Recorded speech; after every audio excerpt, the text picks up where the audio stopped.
The gridiron, 100 yards long and 53 and a half yards wide. In between the white lines, heroes are born and legends are created. Men are measured by the blood of their brow and the sweat from conquering their fears. In the midst of all the mayhem lies some of the biggest controversies of our time, perhaps none more so than Tim Tebow. And though so many years removed from the game of football, the debate remains. Should Tim Tebow be a pro football quarterback?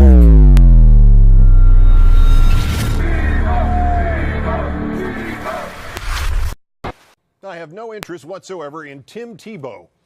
Gary Beeman is a more interesting story, and Ty Detmer was a better football player. Let it go. Yeah. Well, first of all, I have a lot of questions for you. What did you think of the Super Bowl? But you played for both teams, didn't you? I did. For like 15 minutes, and then each one cut me, so. Since Vince McMahon has announced the reemergence of the XFL in 2020, many have questioned as to the caliber of athlete that will be in the XFL. Names like Kaepernick, Manziel, and Tebow have all been thrown out there.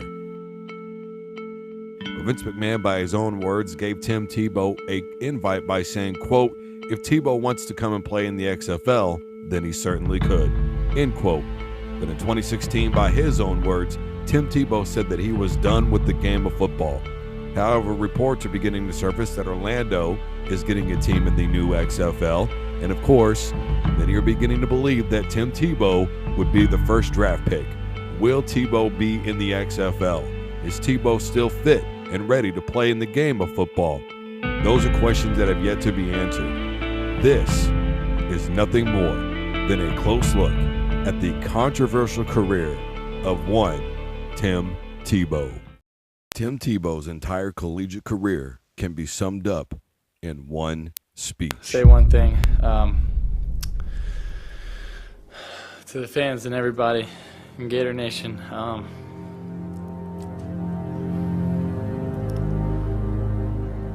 I'm sorry. Extremely sorry. You know, we were hoping for an undefeated season. That was my goal. Something Florida's never done here.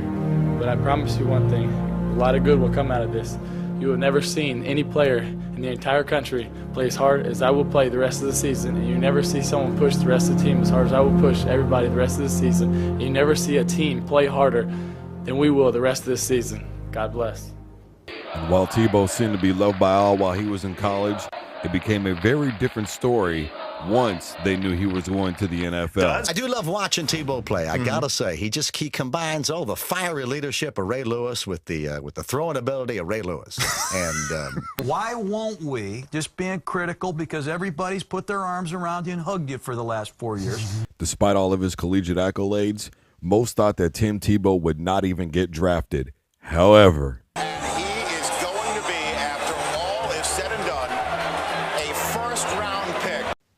and despite all of his critics, Tim Tebow seemed to have the answer for everything at all times. Get drafted. Then I'm going to screw those teams, and one's going to pick me up, and the other 31 are going to be sad. During the course of Tim Tebow's rookie year in Denver, Josh McDaniels was struggling mightily, and after going 3-9 during the course of the season, he was fired before the year was even over. Fans of the Denver Broncos have gotten their way as coach Josh McDaniels was fired on Monday. McDaniels took over the Broncos at the start of the 2009 season and lasted 28 games. He's been replaced for the remainder of the season by running backs coach Eric Studesville. And despite having to wait so long to get his first start his rookie year, it appeared that Tim Tebow was ready to take over the faltering Denver Broncos.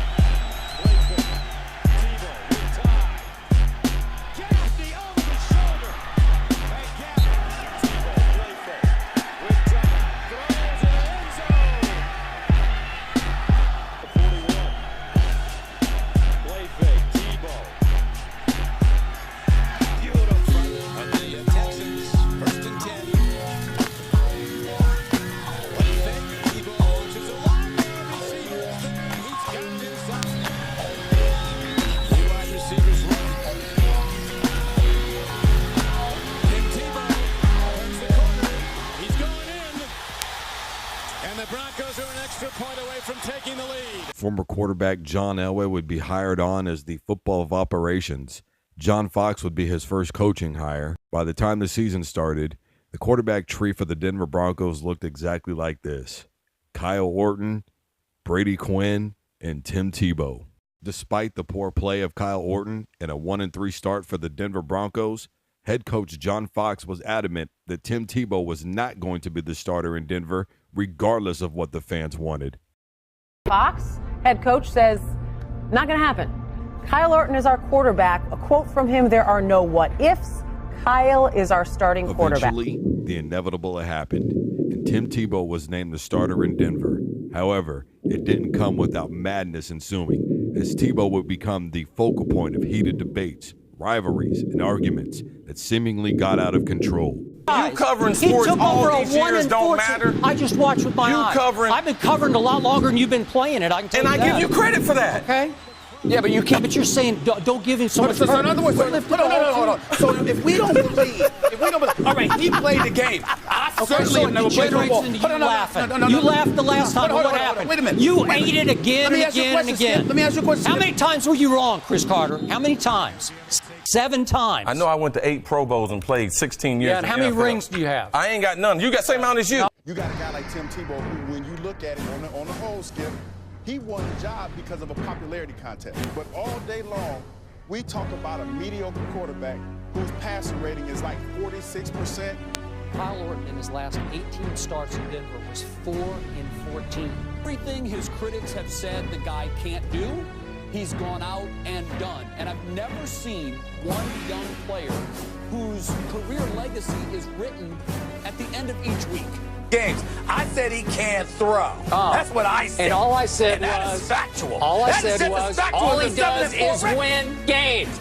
All he does is win. All he does is win. And don't remind me of those moments. All he does don't is remind me of those moments. Yeah. It took me a year of withdrawal to get through those moments. All he does is win. All he does is win. And all he did. Now, we all want to see him come back from down 21-0. I understand. Can he do that? Can he throw it accurately enough to bring him back from 21-0? Shaking off tacklers. How about that play from Tebow? And it's inside the 10, and that is a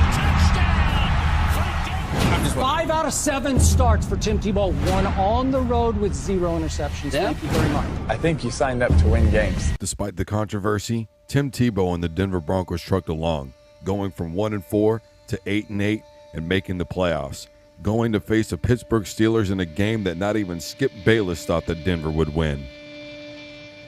Denver's got no shot in this game. Denver's got no shot in this game. No shot in this game. No shot in this game. Soon as you hit a snap, Orange Crush. Orange Crush. Orange Crush. Orange Crush. It's not a team in the league that my day ain't Orange Crush. Orange Crush. Orange Crush. Orange Crush. Orange Crush. Orange Crush that team, that means they ain't scoring nuts. Let's go. I bet the secondary learns a lot from the sheriff.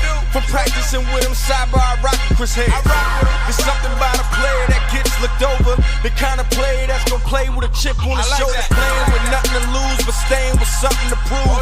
And you can say the same thing about Woodyard too. Wood layer, call him the lumberjack. That boy been known to lay the wood on the running back. Now back to Chris Harris, she throw that ball to that slot receiver, and Chris get his hands on it, then he run it back. We always playing with the lead, we let the pass rushers loose. You only got 2 Mississippis, you ain't coming back.